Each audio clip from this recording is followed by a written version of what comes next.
Dobrý deň a vítame vás pri ďalšom dieli nášho podcastu Sloboda a bezpečnosť s Ivanom Bilohuštinom A Tomášom Gálom. Čím začneme dnes, tak 2 týždne ste nás nepočuli, tak vráťme sa k frontu na Ukrajine, ako sa vyvinula situácia. Neboli tam príliš prelomové situácie asi. Áno, tak nejaké dediny boli obsadené, za pár kilometrov sa postúpilo. Ukrajincami boli teraz obsadené v Kurskej oblasti asi 2 dediny. Áno, to je najnovší vývoj. Ako vravím, lokálne protiútoky sa dejú, je to súčasť tej defenzívy, ktorú Ukrajinci robia. Je to normálna súčasť defenzívnej vojny, že robíš lokálny protiútok, aby si narušil tie ofenzívne operácie nepriateľa. Ale zase môžeme povedať same old, front sa hýbe, relatívne pomaly. Samozrejme, tie proruské kanály to všetko dávajú, že nový prielom frontu, ale v skutočnosti ten front je relatívne stabilný. Rusi postupujú tempom asi 30 km štvorcových za deň, keď sa nemýlim. To znamená, že dobitie Donetskej oblasti takýmto tempom im bude trvať ešte asi 3 roky. Teraz je vlastne 1071. deň vojny, myslím. Veľká vlastenecká vojna trvala 1470 dní. Alebo aj menej dokonca, takže tak toto už je... Podľa toho, ako to berieš, tak keď si to zoberieš, že odkedy Nemci boli porazení pri Stalingrade v hĺbke Ruska, čo dnešný Volgograd. To je nejaký 3. február, teraz bolo výročie. Áno, presne, to teraz bolo výročie, to bol rok 43 a zober si, že v apríli 45 Rusi dobili Berlín, takže táto vojna... Vtedy im to išlo rýchlejšie. Vtedy im to išlo, áno, podstatne rýchlejšie, ako im ide táto operácia. Samozrejme, je to stále také, že tá ukrajinská sila ako keby dochádzala, tá ľudská sila. To znamená, že ten front, aspoň tie proruské kanály hovoria, že to už ukrajinská armáda bude rozdrvená a jednoducho skolabuje a potom si Rusi obsadia, čo chcú. Tak, Tomuto sa trošku povenujme, lebo bola medializovaná vlastne veľká reforma ukrajinskej armády, prechod od brigádnych síl znovu k divíznym a v podstate zväzkom týchto divízií. A takisto bolo ohlásené, že aj veľa tylových vojakov vlastne bude presunutý na front, lebo je také vojenské príslovie, ktoré sa hovorí, že na fronte sa chudne, v tyle sa priberá a že až 50 000 vojakov by veľmi operatívne vedeli takto presunúť na to boisko.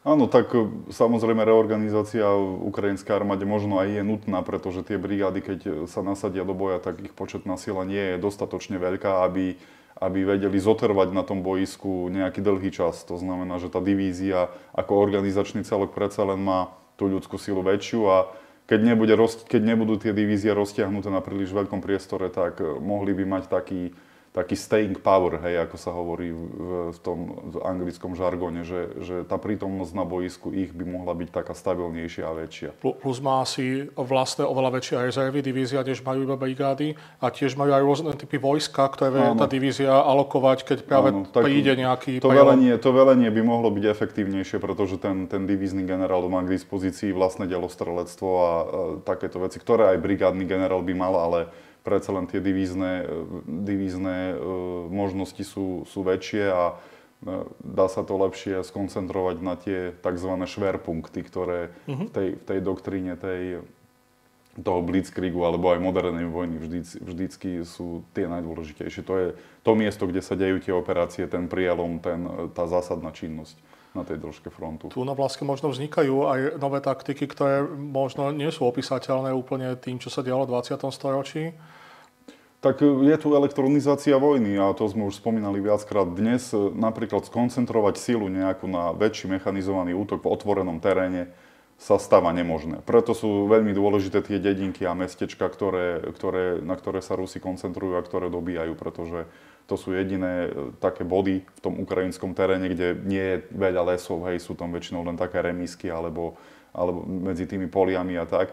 Tak to sú jediné také miesta, kde môžu skoncentrovať viac vojakov, viac techniky naraz, kde im môžu poskytnúť nejaké zázemie pred tými útočnými operáciami. Tak, a bez toho, aby ich hneď uvideli nejaké dróny a hneď na nich išla veľká palebná sila, pretože tá palebná sila spolu s tými drónmi tej presne navádzanej munície dnes je naozaj že obrovská. A zároveň vidíme pomerne tragické zábery, ako vojaci v malých skupinkách, niektorí možno, že o barlách, že čo len nedávno prekonali zranenie, znovu útočia, prípadne na zrekvirovaných osobných automobiloch útočia.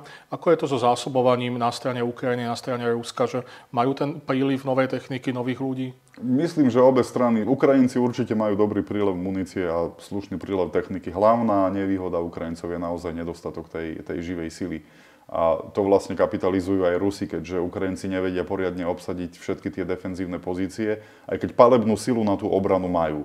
To znamená, že čo viem, útočíte 10 vojakov a Ukrajinci tou palebnou silou 7 z nich eliminujú, ale keďže na tej pozícii, na ktorú útočia, možno nikto nie je, alebo je tam možno jeden vojak, no tak tí traja zvyšní ju obsadia, tam sa zakopú a už je to postup. Takže, respektíve to možno nie sú tí traja vojaci, ale za ním je celý potom ten roj tých dronov, ktorí útočia tam, kde tí vojaci dobytia. Áno, presne. Alebo len identifikujú tí vojaci slabé miesto a potom príde väčšia jednotka a to jednoducho obsadí. Čo keby tie pozície boli normálne obsadené pechotou, tak také niečo sa nestane.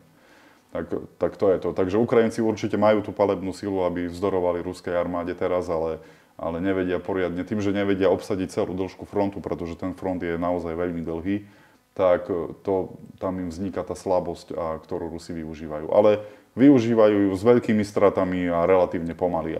Určite pozeral som aj zostrih z jednej ruskej televízie predvčerom, kde jeden človek hovoril to, čo som spomínal skôr, že takýmto tempom, ktoré sa už dnes hodnotí ako rýchle tempo relatívne toho ruského postupu, tak dobitie celého Donbasu naozaj by im trvalo 3 roky. A budú mať určite obrovský problém Rusi s tými väčšími aglomeráciami Slavianska, Kramatorska, aj keď sa k ním dostanú. Asi 3 roky ani že nemajú, lebo však ruská rekrutačná politika bola postavená na tom, že dávajú obrovské odmeny. Niekde sú to, že aj 1 000 000 rublov aj viac, čo je v podstate že viac než ročný plat. Viac, áno. Ale vyzerá to, že už ďalší dobrovoľníci sa im až tak moc nehlásia.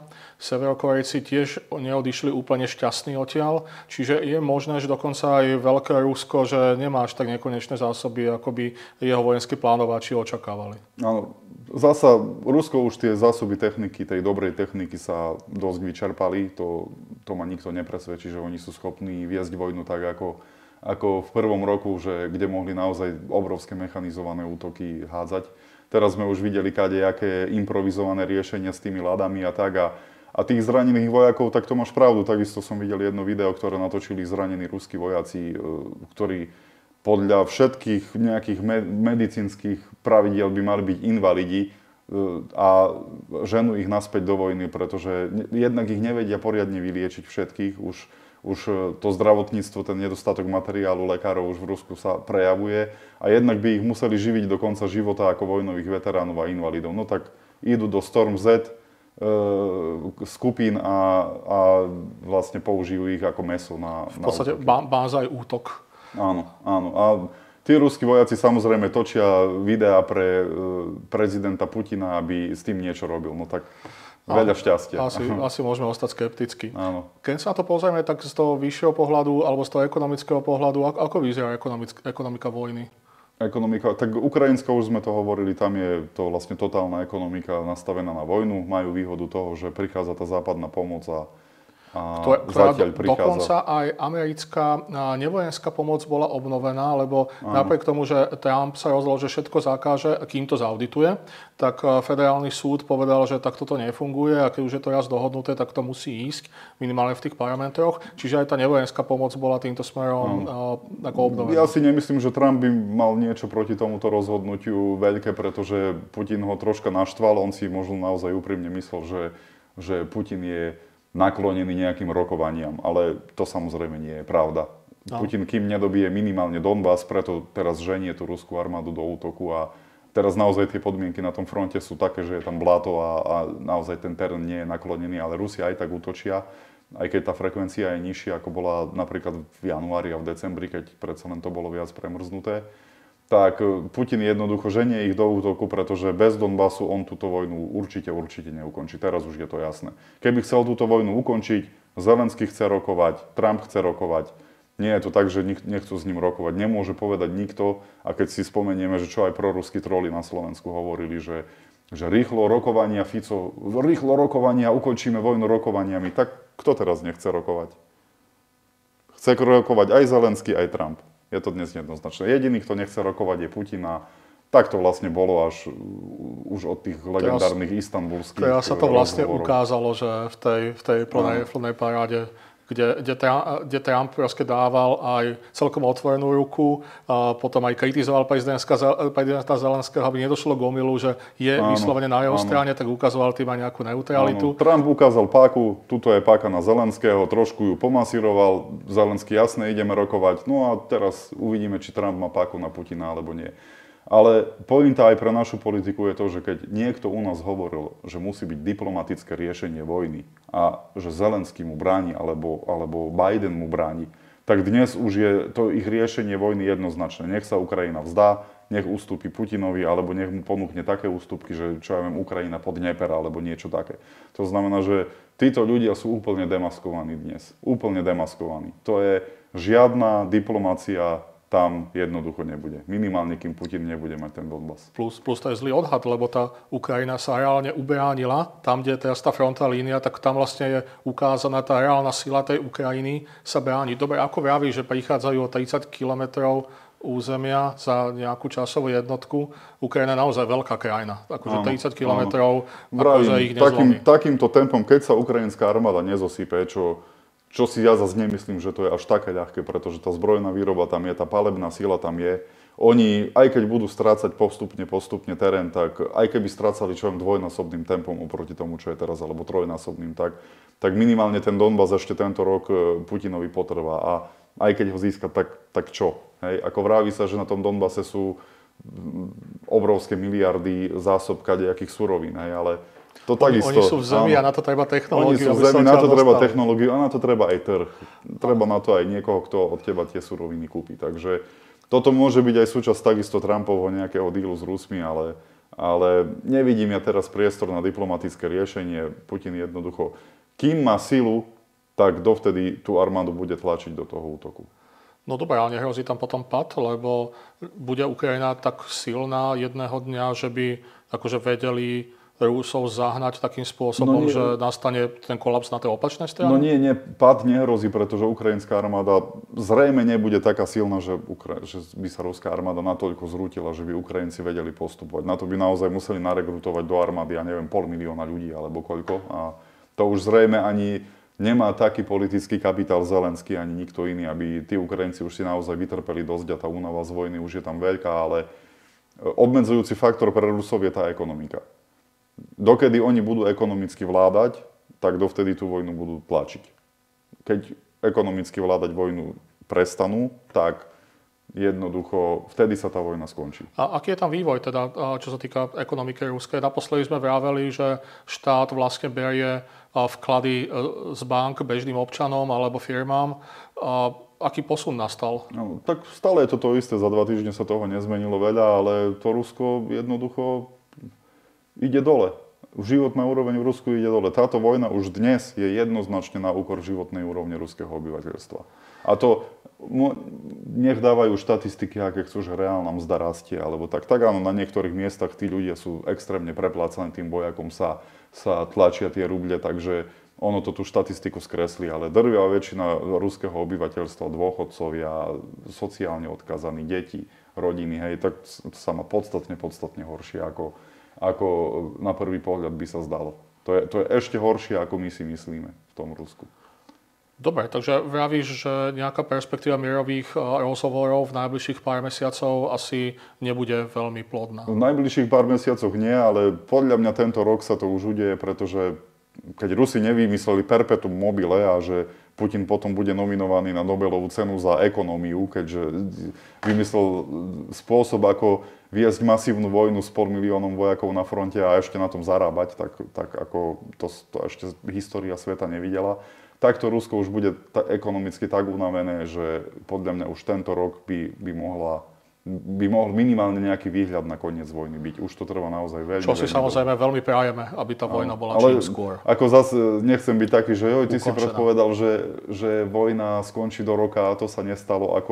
Keď sa Rusi rozhodnú, že budú mobilizovať vojakov napríklad, že už im aj ten prílev dobrovoľníkov vyschne, alebo že prejdú na nejaký prídelový systém v ekonomike, alebo niečo také, že ešte viac zderú to obyvateľstvo a to obyvateľstvo to bude schopné akceptovať, no tak oni tú vojnu môžu viesť aj, ja neviem, ďalšie 3 roky, alebo 4 roky, alebo 5 rokov, hej, ale to už teraz je Rusko prakticky touto vojnou si spôsobilo strategický pád, dá sa povedať. No, ale krajina bez budúcnosti. Čím ďalej to budú ťahať, tak tým tá budúcnosť sa im bude vzdiaľovať a vzdiaľovať a vzdiaľovať a vzdiaľovať. Asi nejde iba o to, že či oni dokážu vyrábať tie práčky a 4 druhy masla alebo 40 druhov masla, ale ide o to, že či vedia vyrábať napríklad nákladné automobily alebo lokomotívy, ktoré im budú dopravovať ten materiál tam, kde to tí vojaci potrebujú.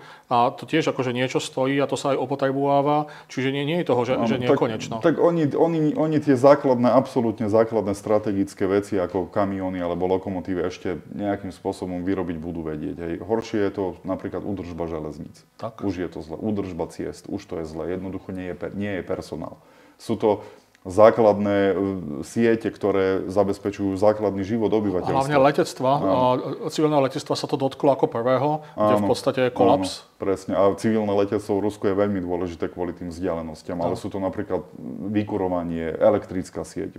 Údržba elektrární. Zober si, hej, naši tam chodia po Moskve, šaškujú, alebo pôjdu do nejakého väčšieho mesta, tak tam je to ešte OK, ale choď na vidiek, tam sú divé výkyvy siete. Tam jednoducho sú videá, kde ľudia hovoria, že buď zapnem mikrovlnku, keď chcem zapnúť mikrovlnku, tak musím vypnúť chladničku. Pretože sieť má také výkyvy, že to nestačí utiahnuť 2 relatívne malé spotrebiče. Hej. Takže ono je to Rusko sa drolí. To Rusko sa doslova drolí. U nás je investičný dlh vo veľa veciach, naše mosty sa rozpadávajú, drolia, tak predstav si Rusko ešte x krát možno horšie je na tom. A teraz to už absolútne vyschlo, tá údržba, tie investície, tak ako to asi tam vyzerá. Hej? No, takže môžeme sa len dohadovať, ale myslím, že náš dohad asi nebude ďaleko od pravdy, keď poviem, že Rusko sa doslova do písmena drolí. Potom môžeme špekulovať, že odkiaľ prídu tie peniaze na obnovu, lebo však tá krajina nemôže ostať úplný, že wasteland.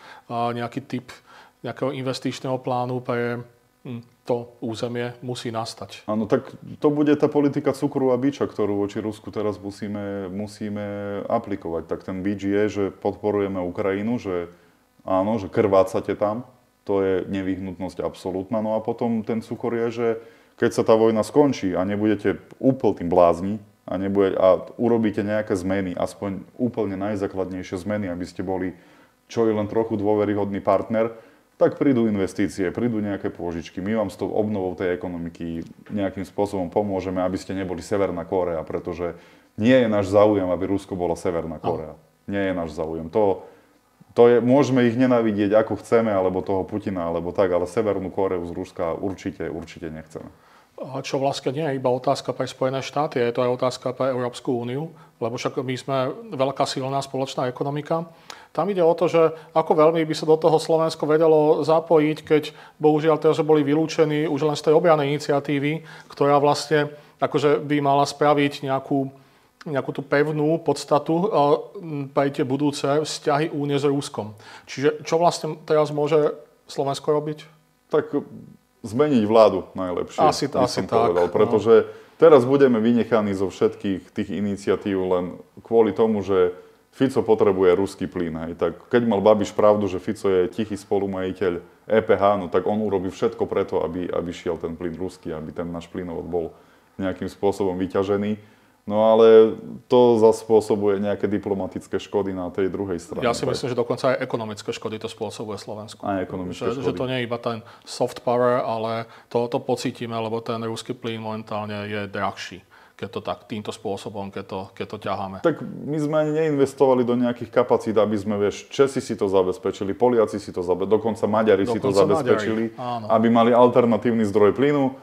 No ale my sme jednoducho si nezabezpečili nič, pretože niekto sa tu spolieha na Čo je inak fascinujúce, že keď ten chlapík, že je spolumajiteľ, tak prečo sa o to nestaral? Čo čakal, že mu to niekto vybaví?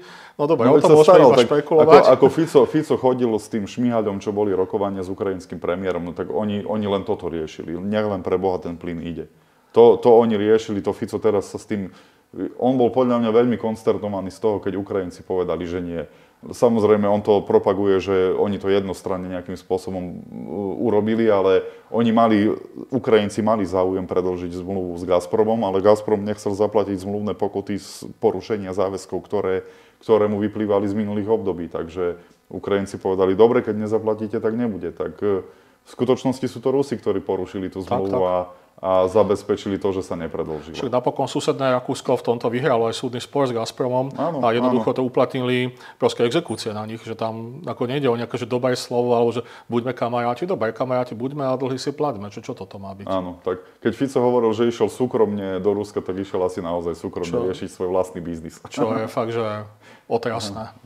Je to otrasné, ale je to, čo to je a myslím, že aj tie protesty, ktoré tu teraz máme, tak aspoň trošku ukážeme na ten západ, že nie sme tu všetci proruskí a že Slovensko z veľkej časti, ja verím, že z rozhodujúcej časti nesúhlasí s touto politikou. Snáď, že presvedčíme, že je ešte nádej, že nech nás akože úplne odpíšu, že čierna diera z strede Európy, lebo asi toto je ten smer, ktorý ten smer zvolil. Áno. Čo by to znamenalo, kebyže naozaj sa necháme vyobcovať z európskych štruktúr? Tak to by bola katastrofa pre nás.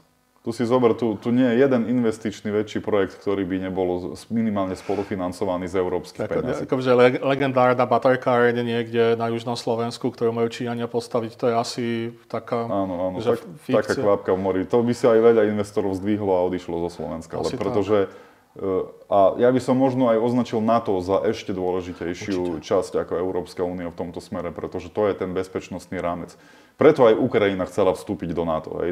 NATO je, áno, je to obranná, je to vojenská aliancia, ale pre investorov je to signál. Predstav si, že Švédsko, ktoré vlastne bolo členom Európskej únie, Fínsko bolo členom Európskej únie, ale že to nestačí tie dohovory intereurópske, ešte aj byť v tých štruktúrach NATO, lebo to má spoločne takú silu, že dokáže odolávať potenciálnym ešte aj budúcim iným nepriateľom. Áno, a hlavne NATO je aj pozvánka pre investorov, že sme bezpečná krajina, nepríde ti tu len taká cudzia armáda, nezoberie si tvoju fabriku, alebo takže tvoja investícia má nejaký aj bezpečnostnú záruku, nie len tú ekonomickú, ktorú dáva tá Európska únia. Takže to NATO je ešte dôležitejšie pre našu nejakú životaschopnosť ako Európska únia.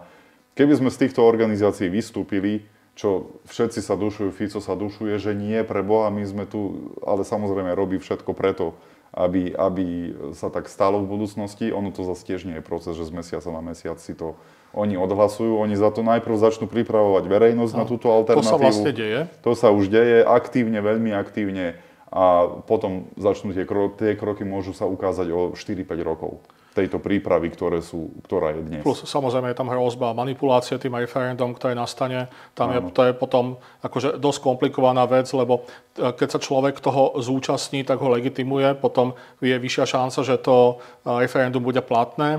Keď tam nepríde, tak sa zase tam môže byť dopísaný v nejakom akože veľmi, veľmi čiernom scenári, keď si povieme. Takže áno, že táto hrozba tam je a paradoxne z toho NATO sa dá asi vystúpiť, že ešte jednoduchšie ako z Európskej únie. Áno, samozrejme, to stačí, že schváli parlament. Povedzme. A podpíše prezident.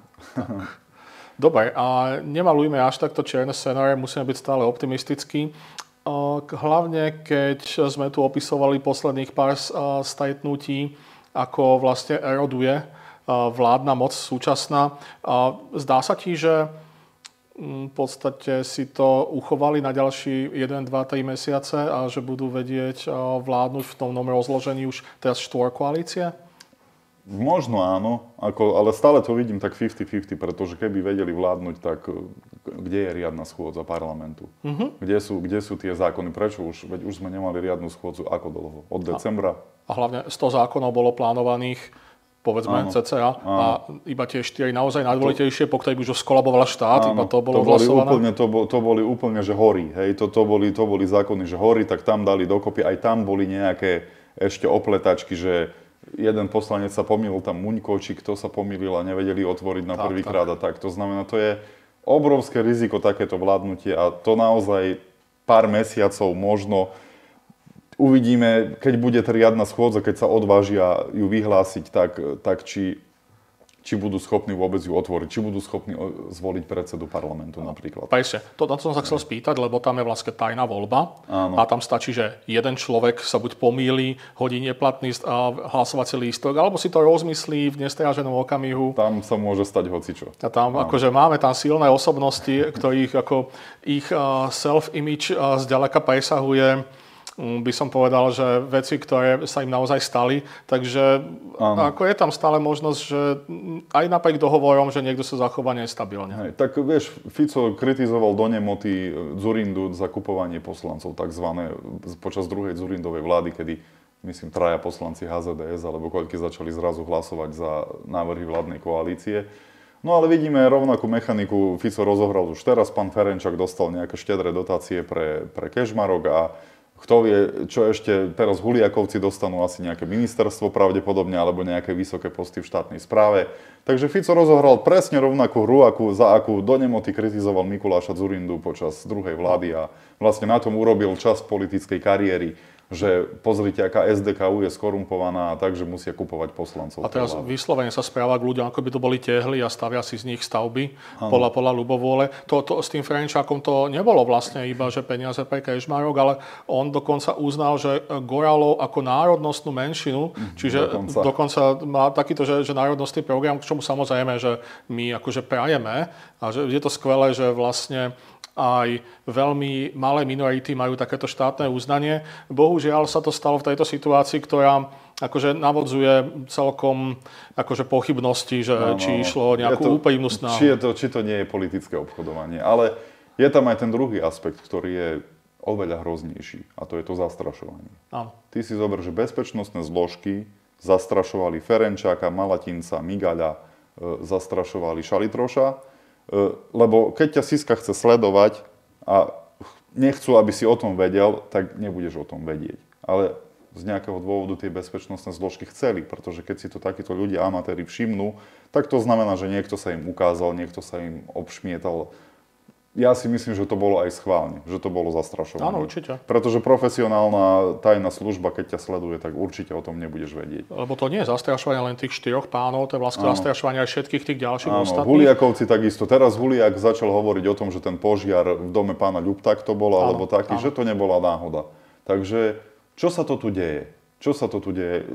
Dobre, Ferenčakovi priklepnú nejaké peniaze, uznajú, dobre, OK, akože neporušil sa zákon, aspoň nejakým spôsobom neokato, ale takéto metódy, tak to už sú mafiánske metódy.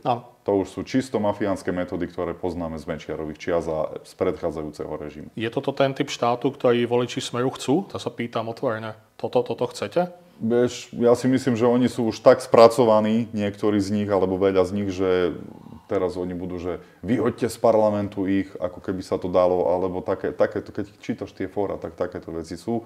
Oni majú samozrejme trolov zamestnaných, ktorí huckajú tých ľudí a že treba poriadok a zatočte s nimi a liberáli idú prebrať Slovensko a veď sa tu deje prevrat a niečo.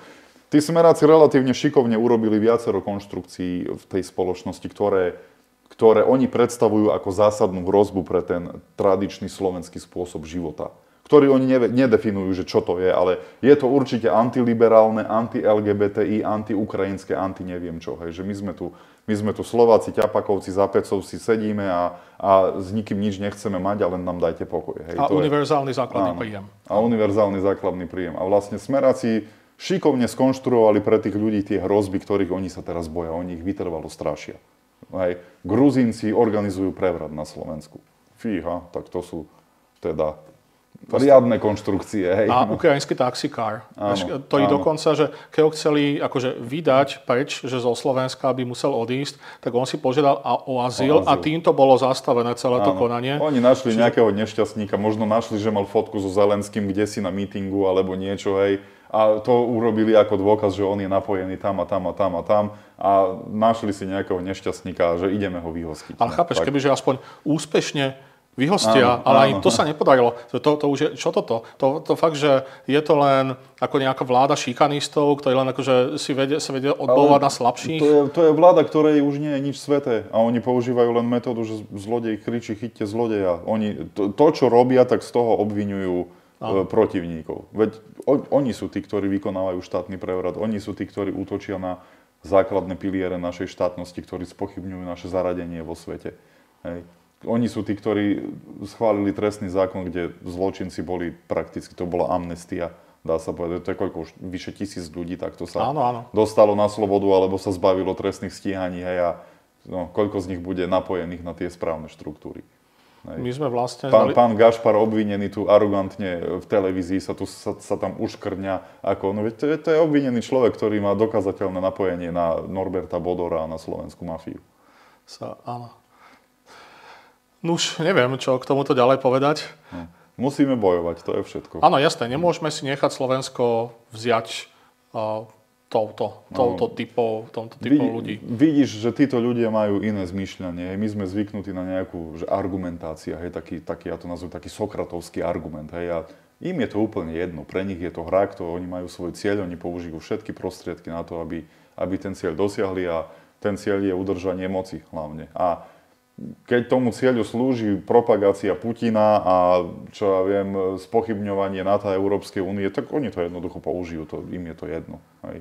Oni už naozaj, pre nich žiadne hodnoty neexistujú. Pán Fico si položil v piatok pred protestom takú rečnícku otázku, že prečo tí ľudia vlastne chodia protestovať. Vysvetlíme mu to? No tak, neviem, tak on musí zvážať autobusmi ľudí, takže jeho ľudia chodia za guláš a za pivko, hej, bol som na antiproteste, ešte myslím, že to bolo už po covide tesne a oni organizovali nejaký protiukrajinský pochod alebo niečo také. Tak bol som tam s Ukrajincami na antiproteste, no tak potom tie babky s detkami mali taký kuponík, že dostanú guláš a pivo po tom proteste. No, takže asi takto funguje. Mm-hmm. Čiže Slovenská informačná služba zistila, že organizátori protestov nedávajú žiadne bombóny, ani párky, ani guláše a pán Fico teda nevie, prečo tam tí ľudia idú. Nevie. Dobre, pán Fico nám povedal niečo o sebe. Áno, tak už nám hovorí to o sebe 20 rokov. Ja sa pamätám na jeho prvú kampaň, to som mal myslím 17 rokov, ešte som nebol volič a boli sme s otcom v Sobranciach na jeho kampani a otec ho chcel reálne voliť, že to bol sociálny demokrat a viac ľavicovo ako naladený a prišli sme tam a pozeráme, kamión prišiel obrovský, pomaly fanfári tam, hej, ohňostroje, neviem čo, guláš, parky, hneď sa začali všetko pivo točiť a zrazu Maťo Ďurinda, Pavol Hamel, neviem akí umelci ešte tam vtedy vystupovali, keď si dobre pamätám, takí ľudia ani v Sobranciach sa neobjavili za 20 rokov, hej, že to bolo normálne, že kultúrne podujatie nejakého špičkového formátu, hej. No otec mi potom hovorí, odkiaľ on má na to všetko peniaze, ten človek. Hej. No. A potom sa rozhodol, že ja ho voliť určite nejdem, pretože na to určite on nemá peniaze, pretože limit na kampaň bol vtedy, myslím, 30 miliónov slovenských korún a koľko to Fedor Flašík sa potom neskôr chválil, že 250 miliónov alebo koľko na to. A plus niečo vlastnou hlavou tam áno, bolo. tak to sú peniažky vlastnou hlavou, takže Robert Fico nie je sám sebe pán už odvtedy.